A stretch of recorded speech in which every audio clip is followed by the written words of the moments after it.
কর্মীদের বিশ্বাস ভক্তি শ্রদ্ধা সব নষ্ট করে ফেলায়, তাহলে তার একটা প্রধানমন্ত্রী হইতে পারবো না। কারণ জনগণ দিয়ে নেতা দিয়ে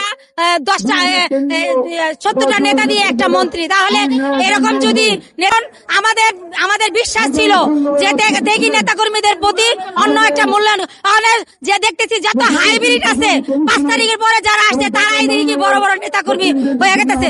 তাহলে আমাদের যে বিগত আজকে 15, 16, 17 বছর পুলিশের হামলা মামলা, পুলিশের গরম পানি খাইছি, এই বিগত বাড়ি ঘরে থাকতে পারি নাই, তারপরে বলে রয়েছি সন্তান স্বামী সন্তান ফালায় রেখে কই রয়েছি, তাহলে নেতা কর্মী কষ্ট এই ত্যাগীর মূল্যায়ন কোথায়?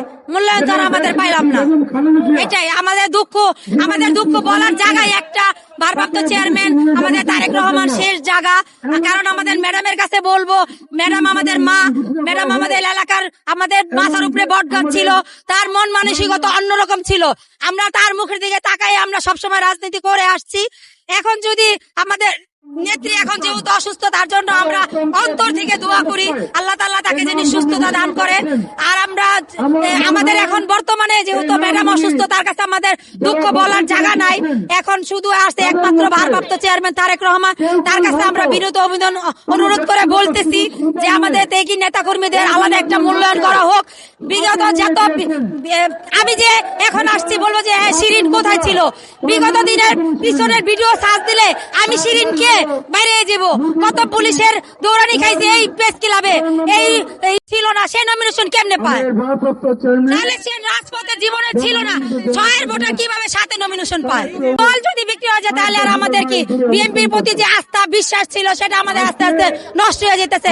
আমাদের সাধারণ জনগণ যারা আছে তারা বিশ্বাস শ্রদ্ধা হারায় ফেলবো। আমরা যে বিশ্বাস নিয়ে সারা জীবন করে নেত্রীর পিছে জীবন শেষ করছি, তাহলে আমাদের কি বিশ্বাস ভক্তি শ্রদ্ধা এগুলো সব নষ্ট হয়ে যাবো।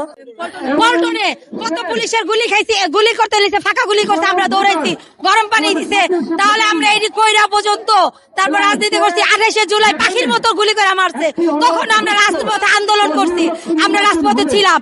তাহলে এখন যদি বলে, এখন যদি আমার পিছনে থেকে অন্য কেউ আইসা যদি বলে আমি আমার চেয়ে আগে জায়গা, তখন কি আমাদের মানবো? আমাদের কি এটা কি সহ্য হইব?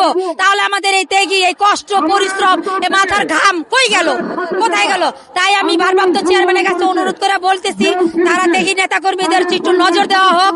আর হাজী মোহাম্মদ মনির হোসেন চেয়ারম্যান অনেক বিগত দিনের অনেক কষ্ট করছে, শ্রম দিচ্ছে, তার ফ্যামিলি জর্জরিত নির্যাতনে এই ফ্যাসিবাদী সরকার একটা বিএনপি কর্মীরে পর্যন্ত বাসায় পর্যন্ত থাকতে দেয় নাই, চিরুনি চালান দিয়ে ধরে আইনা মারা হয়েছে। নারী একটা মহিলা দেখে নাই, পুরুষ দেখে নাই, সবাই নির্যাতন করছে। তাই আমরা চাই যে ভারপ্রাপ্ত চেয়ারম্যান তারেক রহমান ত্যাগী নেতা কর্মীদের একটু নজর দিক, আমাদের একটু ভরসার হাত বাড়িয়ে দিক। আমাদের 7 আসনের এমপি হিসেবে মনোনীত দিক। আমরা সবাই এলাকাবাসী খুশি, তাকে যদি নমিনেশন দেওয়া হয় কামরাঙ্গীরচর সবচেয়ে বড় উন্নয়ন হইব, তার চেয়ে ভালো নেতা আর আমি আর দেখি না।